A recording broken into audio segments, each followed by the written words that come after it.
খালি বলেছে একজন ঈশ্বর আছে, পরম সত্তা, আত্মা। আত্মা নিয়ে তর্ক করেছে, তর্কের পর তর্ক হয়েছে, কিন্তু কোনো কনক্লুশন আসে নাই। এভাবেই তো এখানে খেয়াল রাখতে হবে যে এখানে একটা মারপ্যাচ আছে। আমাদেরকে কোরআন এবং সুন্নাহর মূলনীতি থেকে সরিয়ে দেওয়ার জন্য এই একটা জ্ঞানতাত্ত্বিক দর্শন চালু করা হয়েছে। সমাজ মনে হয় টিকে আছে ওদের দ্বারাই, বিষয়টা এমন নয়, বরং তারা এসেছে অনেক পরে। সর্বপ্রথম সভ্যতা শুরু হয়েছিল নবী আদম আলাইহিস সালামকে দিয়ে, তারপরে নূহ আলাইহিস সালামকে দিয়ে, তারপরে ইব্রাহিম আলাইহিস সালাম, মাঝখানে আরো নবী চলে গেছেন, আদ এবং সামুদ জাতি চলে গেছে, শুআয়ব আলাইহিস সালামের কওম চলে গেছে, মূসা আলাইহিস সালাম ফেরাউনের কওম চলে গেছে। কোরআনের পাতায় পাতায় মূসা আর ফেরাউন।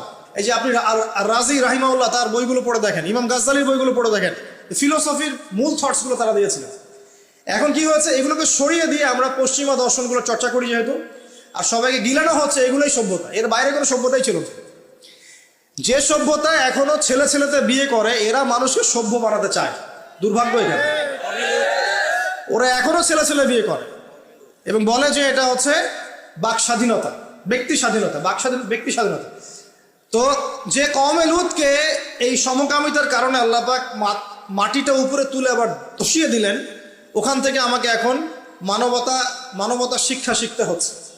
এরা মানবতার ধ্বজাধারী হয়ে আছে, যাদের হাতে সারা বিশ্বের হাজার হাজার না লক্ষ লক্ষ মানুষের রক্ত লেগে আছে, রক্ত, ব্লাড। এবং এই ব্লাডগুলো ইনোসেন্ট মানুষের ব্লাড, নিষ্পাপ মানুষের ব্লাড, নিষ্পাপ শিশুদের ব্লাড লেগে আছে। ওদের কাছে আমাদের শিখতে হচ্ছে এখন যে মানবতা কাকে বলে। এর চেয়ে দুঃখের আর কি আছে মুসলিমদের জন্য? যারা সারা বিশ্বে সুদ খাওয়াচ্ছে মানুষকে, ওদের কাছে শিখতে হচ্ছে যে অর্থনৈতিক প্রোগ্রেস কেমন করে হবে।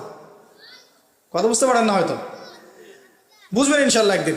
তাই আসলে বিষয়টা এমন না, বিষয়টা হচ্ছে যে ইসলাম আল্লাহ পাক দিয়েছেন প্রাচীন কাল থেকেই, এবং আধুনিক পর্যন্ত ইসলাম আছে। এর বাইরে কিছু মতবাদগুলো চলছে, এগুলোকে আমরা ইসলামের সাথে গুলিয়ে ফেলেছি আর কি।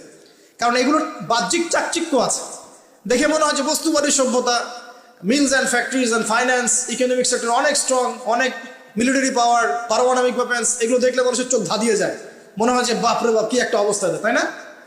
এটা বিগত জাস্ট 200 বছরের হিস্ট্রি। এর আগ পর্যন্ত আপনি যা দেখবেন সবই ইসলাম। লাস্ট 200 বছরে কি হয়েছে? লাস্ট 200 বছরে আমরা আমাদের খিলাফা হারিয়ে ফেলেছি।